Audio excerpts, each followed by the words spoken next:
تو یہ تو ہوگی نہج البلاغہ کی بات۔ اسی طرح صحیح بخاری کی بھی چند روایات ہیں جو کہ ناسبیت پر مبنی ہیں، جس میں سیدنا علی علیہ السلام پر الزام لگایا گیا ہے اور محمد صلی اللہ علیہ وسلم پر اعتراض کیا گیا ہے۔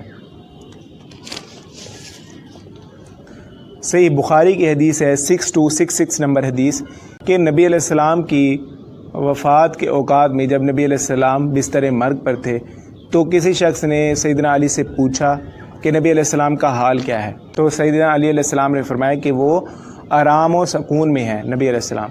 تو حضرت عباس فرماتے ہیں کہ جب کہ نبی علیہ السلام کی میں طبیعت دیکھ کر آیا ہوں کہ نبی علیہ السلام عنقریب وفات پا جائیں گے، تو حضرت عباس سیدنا علی علیہ السلام کو یہ مشورہ دیتے ہیں کہ جا کر نبی علیہ السلام سے خلافت کے بارے میں کچھ پوچھ لو، اگر وہ ہمارے بارے میں کچھ کہیں گے تو ہم خلافت کے حقدار ٹھہریں گے، اگر ہمیں محروم کریں گے تو ہم نبی علیہ السلام سے عرض کریں گے۔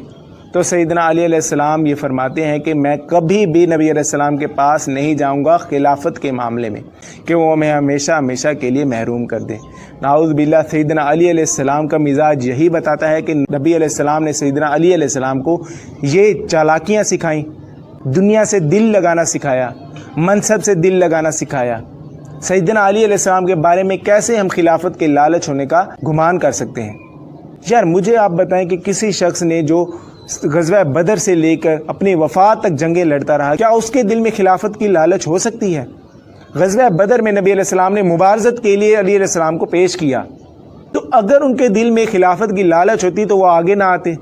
جنگ میں تو اپنی جان پیش کرنی ہوتی ہے، خلافت کے لالچی انسان میں تو یہ پہلے سے ہی خیال آ جاتا ہے کہ جان ہے تو جان ہے، کہ میں نے تو خلافت کے مزے لوٹنے ہیں۔ ہر جنگ میں نبی علیہ السلام نے سیدنا علی علیہ السلام کو آگے کیا، ہر جنگ میں علی علیہ السلام علم لے کر آگے نکلے۔ غزوہ تبوک کے موقع پر صحیح مسلم کی حدیث میں آتا ہے کہ نبی علیہ السلام بچوں عورتوں کے ساتھ سیدنا علی علیہ السلام کو چھوڑ کر گئے تو سیدنا علی علیہ السلام رونے لگے۔ اگر ان کے دل میں خلافت کی لالچ ہوتی تو وہ تو خوشیاں مناتے، وہ تو مسکراتے، وہ تو دلی طور پر خوش ہوتے، وہ تو رو رہے تھے۔ اور اس سے یہ بھی نتیجہ نکلتا ہے کہ ہر جنگ میں نبی علیہ السلام سیدنا علی علیہ السلام کو آگے پیش کرتے کہ یہ میری جگر کا ٹکڑا میں نے اللہ کی راہ میں پہلے پیش کیا۔ جگر کا ٹکڑا کس بنیاد پر میں کہہ رہا ہوں؟ بنو امیہ کے دور میں حدیث میں آتا ہے کہ جب سیدنا علی علیہ السلام پر گالی گلوچ کروائی جاتی تھی ممبروں پر، تو ام سلمہ رضی اللہ عنہ نے کسی تابعی سے کہا کہ تمہارے ممبروں پر نبی علیہ السلام پر گالی گلوچ ہوتی ہے اور تم برداشت کرتے ہو۔ تو وہ تابعی تڑپ اٹھا کہ اے اماں جان، کہاں نبی علیہ السلام کو گالی دی جاتی ہے؟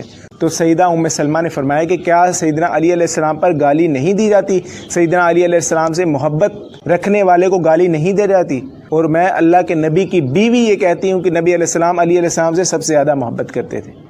سب سے زیادہ محبت رکھنے والے کو آپ جنگ میں آگے پیش کر رہے ہیں، اور ہم نبی علیہ السلام پر اعتراض کریں کہ انہوں نے سیدنا علی علیہ السلام کی یہ تربیت کی کہ وہ خلافت کی لالچ دل میں رکھتے تھے۔ یہ نبی علیہ السلام اور سیدنا علی علیہ السلام دونوں کے کریکٹر پر ایک بہتان لگانے والی بات ہے۔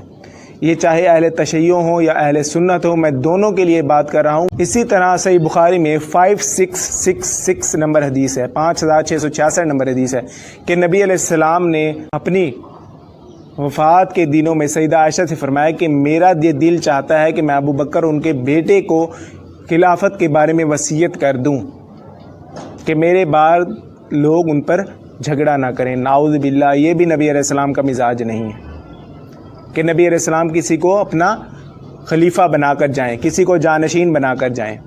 نعوذ باللہ، کیونکہ اس کا رد صحیح بخاری کی حدیث سے ہی ہوتا ہے۔ اسی طرح حضور صلی اللہ علیہ وسلم نے نہ سیدنا ابو بکر صدیق رضی اللہ عنہ کے بارے میں کوئی خلافت کی وصیت کی، نہ سیدنا علی علیہ السلام کے لیے خلافت کی وصیت کی۔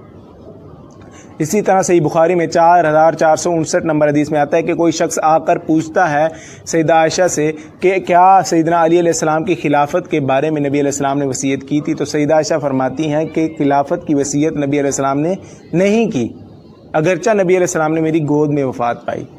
اسی طرح صحیح بخاری کی حدیث میں آتا ہے 5022 نمبر حدیث کہ نبی علیہ السلام نے ہمیں قرآن مجید کے مطابق عمل کرنے کی وصیت کی۔ نبی علیہ السلام کا وصی قرآن تھا، کیونکہ نبی علیہ السلام کی نبوت قیامت تک کی ہے، نبی علیہ السلام کا خلیفہ، نبی علیہ السلام کا جانشین قرآن بھی قیامت تک ہے۔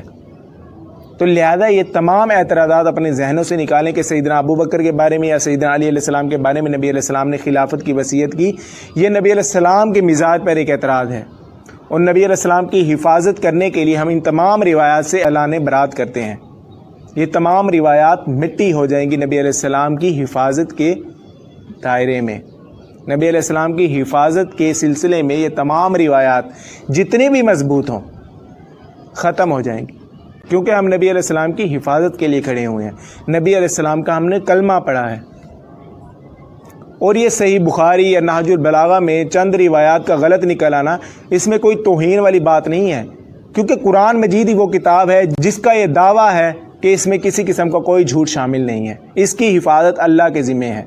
دیگر تمام کتابوں میں اگر کوئی غلطی پائی جاتی ہے تو یہ اللہ کی کتاب اور دیگر کتابوں میں فرق کی بنیاد ہے کہ اللہ کا کلام جو کہ تمام غلطیوں سے پاک ہے، دیگر تمام کتابوں میں کوئی نہ کوئی غلطیاں ہیں۔ اس پر امام بخاری کو بھی ہم کوئی تان نہیں کر سکتے، کیونکہ انہوں نے بھی اپنے دور میں جتنی محنت ہو سکتی تھی انہوں نے کی، روایات کو اکٹھا کیا۔ اگرچہ ان کی پوری کتاب میں سے چند روایات غلط نکل آتی ہیں، صحیح نہیں نکلتی، تو اس پر ہم ان کو تان و تشنیع کا شکار نہیں بنا سکتے۔ امام بخاری رحمۃ اللہ ان پر کروڑوں رحمتیں ہوں، ان کے لیے تو ہم دعائیں کرتے ہیں کہ انہوں نے نبی علیہ السلام کی سیرت کا، نبی علیہ السلام کی تعلیمات کا ایک مجموعہ عوام الناس تک پہنچایا۔ امام بخاری، امام مسلم، یہ تمام وہ شخصیات ہیں جنہوں نے پرفتن دور میں نبی علیہ السلام کی سیرت، نبی علیہ السلام کی تعلیمات کو محفوظ کرنے کا بیڑا اٹھایا۔ میں تمام ائمہ سے دلی طور پر بے شمار محبت رکھتا ہوں۔ امام زین العابدین، امام باقر، امام جعفر، امام موسیٰ کاظم، امام ابو حنیفہ، امام شافعی، امام مالک، امام بخاری، امام مسلم، یہ تمام ائمہ کرام، انہی کی محنت ہے، انہی کی قربانیاں ہیں کہ ہم تک صحیح دین پہنچا۔ انہوں نے ہی ظالم حکمرانوں کے خلاف دین کے علم کو بلند کیا اور دین کی حفاظت کی، دین کی تعلیمات کو بچایا۔